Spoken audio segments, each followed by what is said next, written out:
இன்றே டவுன்லோட் செய்து உங்கள் ஃபேவரட் ஷோக்களை என்ஜாய் பண்ணுங்க. ஹலோ, சொல்லுங்க, உங்களோட பேரு?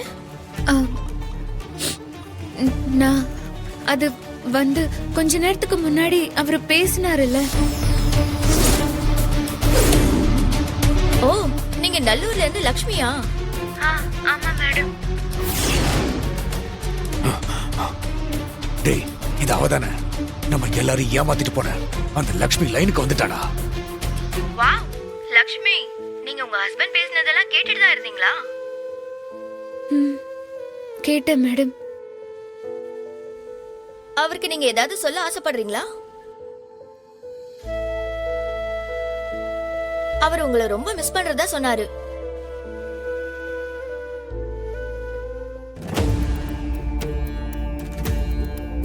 தயவு செஞ்சு இனிமே அவர் என்ன தேட வேண்டாம். எனக்கு என்ன ஆகுமோ ஏதாகுமோ நினைச்சு எனக்காக அவர் வருத்தப்பட வேண்டாம். அவரு ரொம்ப நல்லவர். அவர் எங்க இருந்தாலும் நல்லா இருக்கணும்.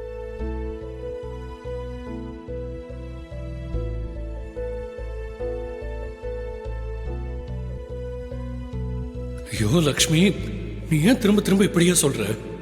நீ இந்த ஊர்ல தனியா என்ன பண்ணுவ? உனக்கு யாரு தெரியும்? நான் இங்க இப்போ சென்னையில தான் இருக்கேன்.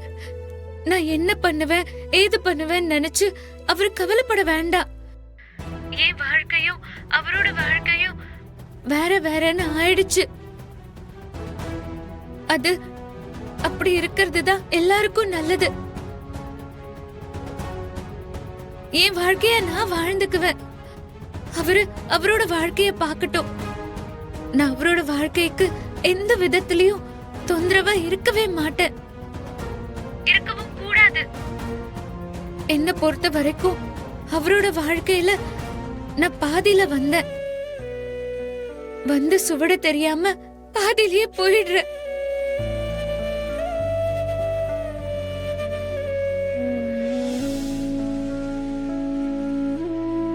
கடவுள் மாதிரி எனக்கு நடக்க இருந்த ஒரு பெரிய துரோகத்துல இருந்து என்ன காப்பாத்த வந்தாரு. அப்படிப்பட்டவருக்கு என்னால எப்பவும் எந்த பிரச்சனையும் வரக்கூடாது. அப்படி ஒரு நிலைமை அவருக்கு வர நான் எப்பவும் காரணமா இருக்க மாட்டேன்.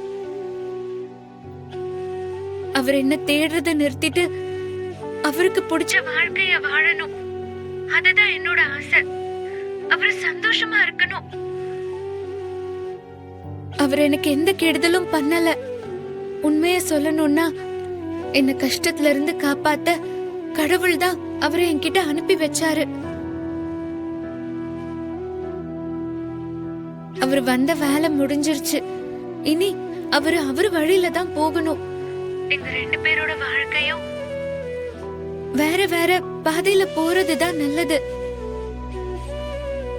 இதனால அவருக்கு எந்த விதத்திலயும் சங்கடமோ குற்ற உணர்ச்சியோ அவருக்கு வேண்டாம். இது அவரு என் வாழ்க்கைய காப்பாத்தினதுக்கு நான் காட்டுற நன்றி கடன் தான். அவரோட நல்ல மனசுக்கு இனிமே அவருக்கு எல்லாமே நல்லதாதான் நடக்கும்.